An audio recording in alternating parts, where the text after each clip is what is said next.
Good afternoon, everyone. I'm Sally Glick. I am a principal and chief growth strategist here at Sobelco, and it's my pleasure to welcome you to our quarterly nonprofit webinar. These programs are designed specifically for you and provide relevant and timely information that we know is most valuable and the greatest way for you to invest an hour of your time.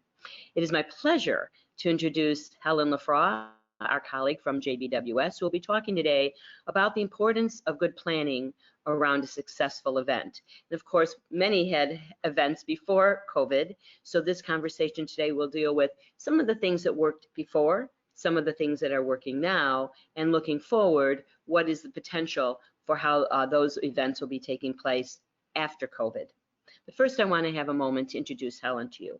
I think when someone sends you their bio, and you look at the information they've provided, it says a great deal about who they are based on what they value.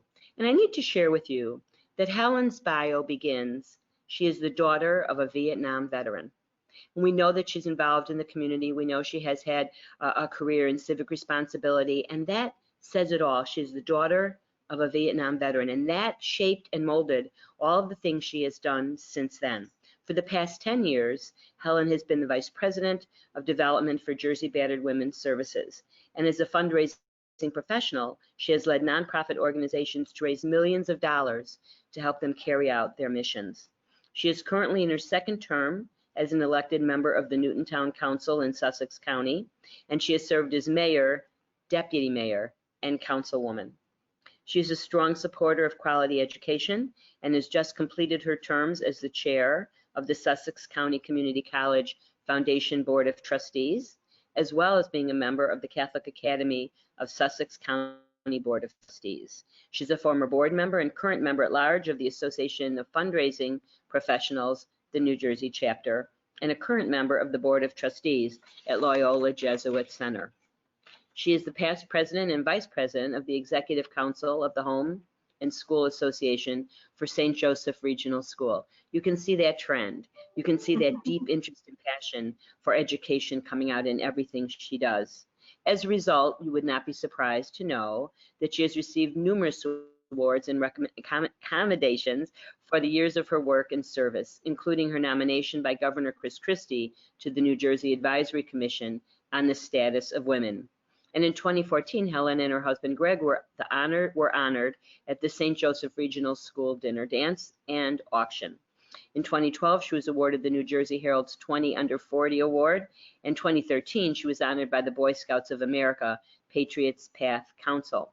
She's been a panelist or a featured speaker at numerous events, and what I love so much is that right smack in the middle of her bio, she says events as notably as Sobelco's annual nonprofit symposium and other webinars and events that Sobel has hosted, along with the New Jersey Center for Nonprofits annual conference, the Morris County Chamber of Commerce Nonprofit Roundtable, Investor Savings Bank's annual nonprofit conference, and the FDU Politics on the Public Mind series. So she has spoken other places in addition to Sobel, but I'm glad that we have prominent position on that resume, and we love having her and bring her back over and over again because she's just a fountain of knowledge and someone who shares everything she's learned.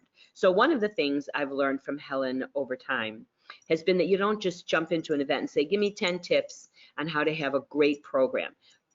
You know, pre-COVID, COVID, post-COVID, it's not just about, do you have the right invitation? Did you pick the right venue? Who is going to be doing the music? Is there going to be an auctioneer or not? It's much, much deeper than that. You need to step back, Helen tells me, before you can go forward and think about strategy. So Helen, before we even get into the tips that everybody's waiting madly to write down all the great things that they can do to replicate the wonderful events and successful programs you host, tell us a little bit about that strategy. Thank you, Sally. And we spent way too much time on my bio, that's for sure. I'll have to remember to send you a much shorter one in the future. But you had me at Vietnam veteran's daughter. Sorry. I really have to thank Sobelco and certainly my friend Sally Glick for inviting me to this conversation today. But before we really dive in, I would be remiss to not acknowledge, as with special events, that like special events and panels like these, you know, we plan these so many months ahead of time. And when Sally had reached out back in January to talk about, you know, what's what's new in special events this year and what do we want to talk about, none of us were thinking of COVID, right?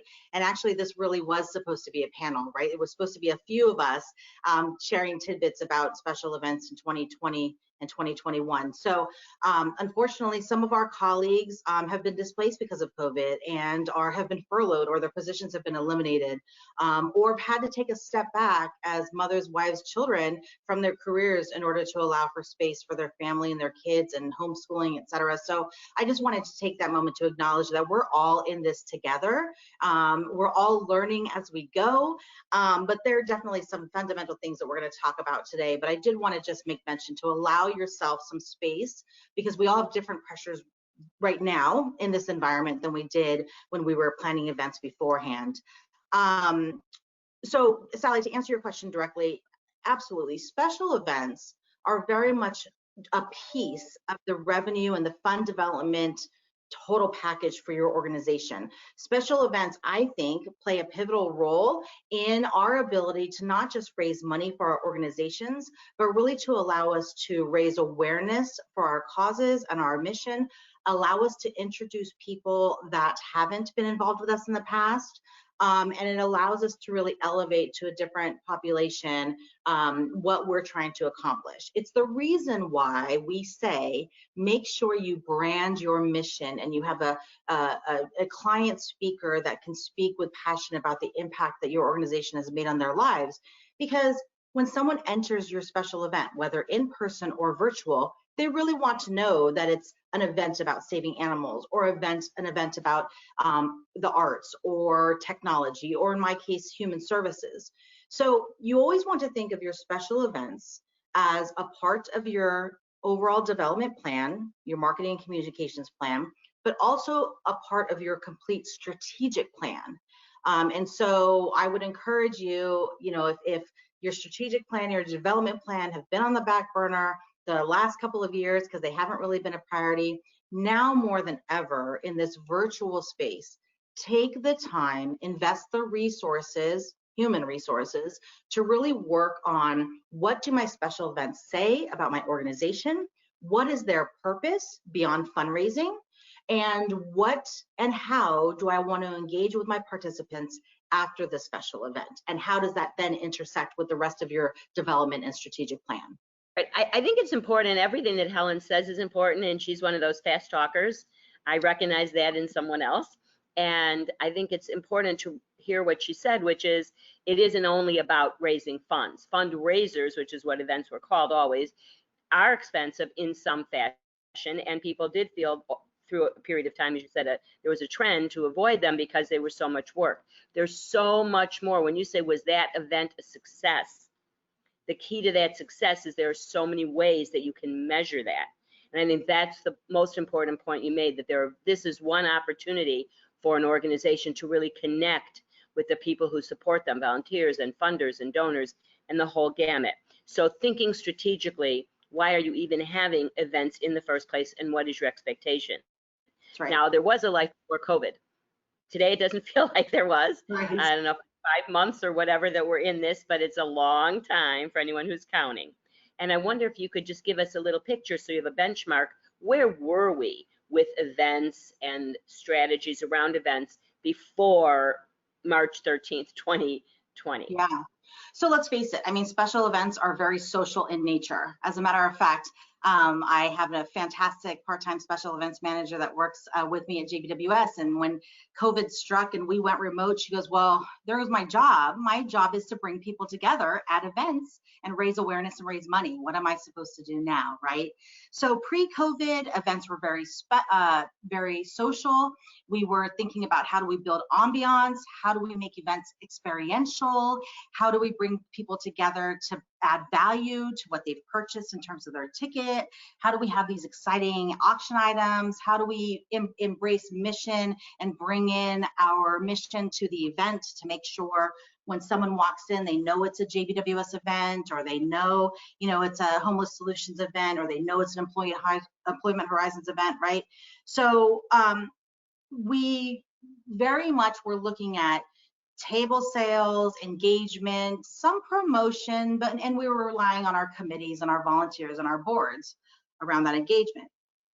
So then COVID happens, right?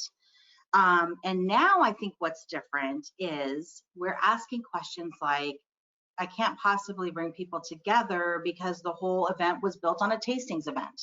Or it's not safe for me to bring people to a golf outing because I have them together for a lunch and then for a dinner. And, you know, we have our client speaker and we can't do that in a socially distant way. Now we're having conversations about, like, how can I possibly think about the technology that goes into doing an event? So I think what's changed is our organization's digital footprint, for sure.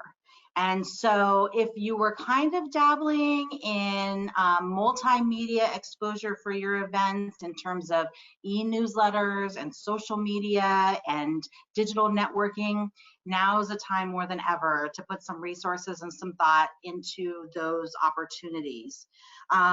You know, we used to say to our committee members, can you get 5 people together with their significant others and buy a table? Now it's about, to the committee members, how many followers do you have on LinkedIn that you can help share our event information? Because now it's going to be on YouTube or whatever platform, and lots of people across the country can get involved.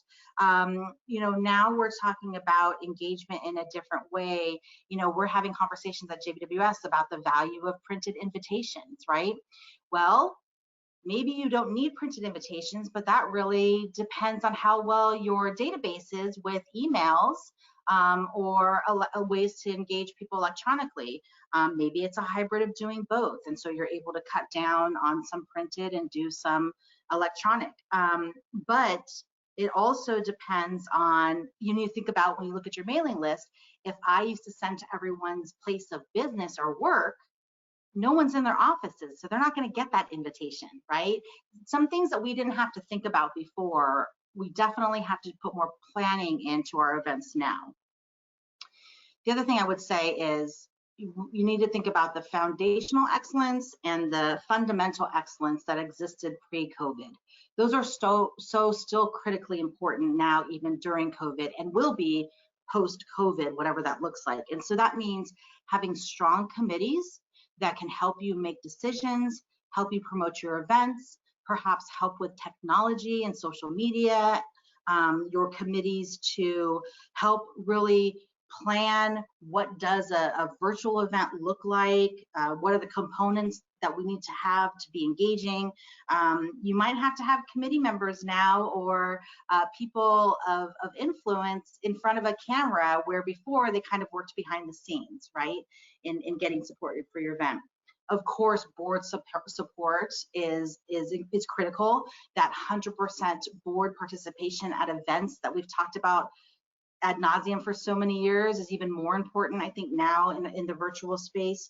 Having the support of the leadership of the organization and your ED, and the corporate engagement that you may or may not have. I think there's still ways to do all of those things, even in a virtual space. And I think more important than ever is remembering that your mission is the reason why people support you, why they supported you pre-COVID, why they are supporting you now, and why they want you to survive and thrive coming out of a global pandemic and still be there. And so the engagement around mission and telling people why it's so important that you have these events and continue the events, I think, is critical. Those things didn't change.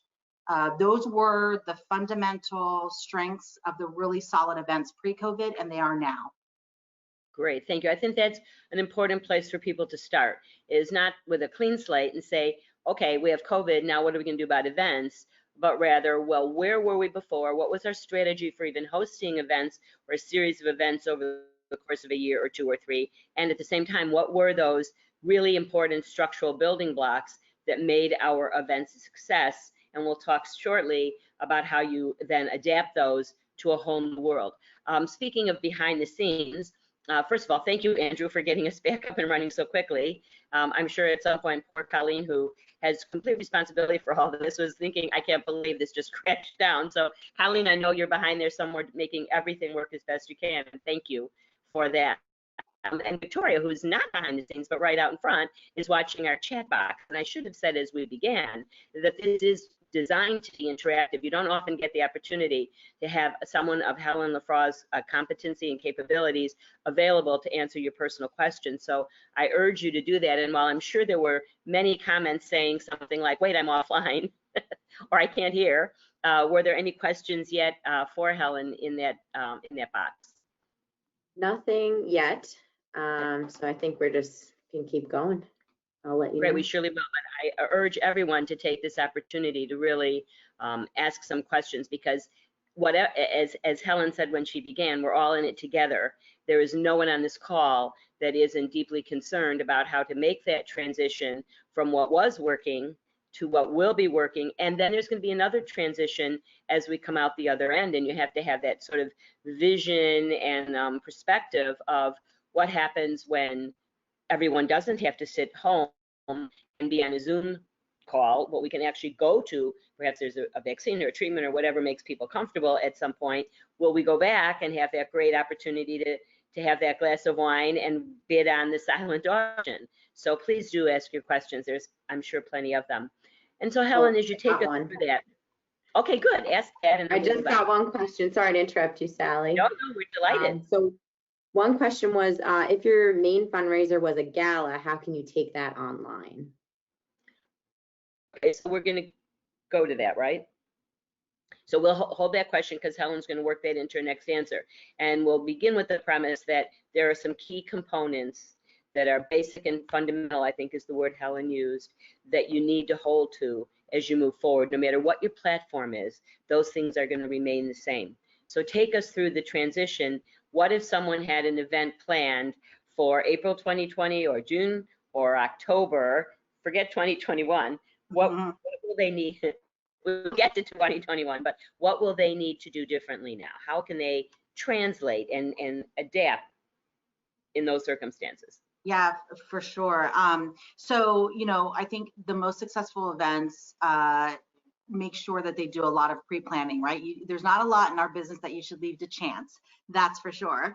And so some of those foundational exercises still exist in COVID. So there's a couple of things that I would just suggest that people take a look at. And number one is your timeline. Please understand that if it took, 6 months to plan an in-person event or 8 months before, it's going to take much longer to plan a good, solid virtual event. Particularly if you're doing things via Microsoft Teams or email, or if you're working with printers offsite, and now you just can't pop down the hall to talk to your colleagues in the office, or you can't have your committee meetings in person.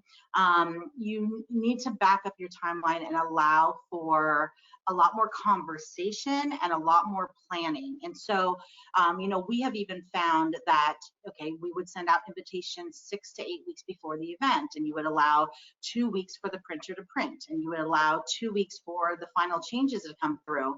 Well, understand your vendors are also potentially having issues under COVID too. And so maybe they need 3 or 4 weeks on a print job, because the other thing you need to consider is that if you had volunteers that were helping with that mailing in your office and you can't do that now, you need to allow for the print house to do that, and what's that impact on expenses potentially. So think about your timelines. I encourage you to kind of break down your event like you normally would in different sections. So it's that sponsorship, it's sponsorship benefits, it's the the tactical pre-event things that have to happen for a successful event, and then the night of hopefully will still very much look like the night of, but just not in person. Speaking of expenses, I've had a few people say to me, oh, well, Helen, it's okay if the revenue is not as high because you don't have all those expenses of having a venue. And I say, you know what, you're right. I don't have venue expenses, but I may now have technology and production expenses. There've been lots of great nonprofit vendors that have pivoted, I know I'm saying the P word, during this time, and they have changed their business model to now be able to support nonprofits in hosting virtual events. Well, no one's doing that for free, right? So, I would encourage you to have conversations with lots of different vendors and get lots of different proposals. But in order to know that, and in order for a vendor to give you an accurate proposal of what a virtual event might look like, you need to have kind of a production plan. If you're going to have pre-recorded content or live content,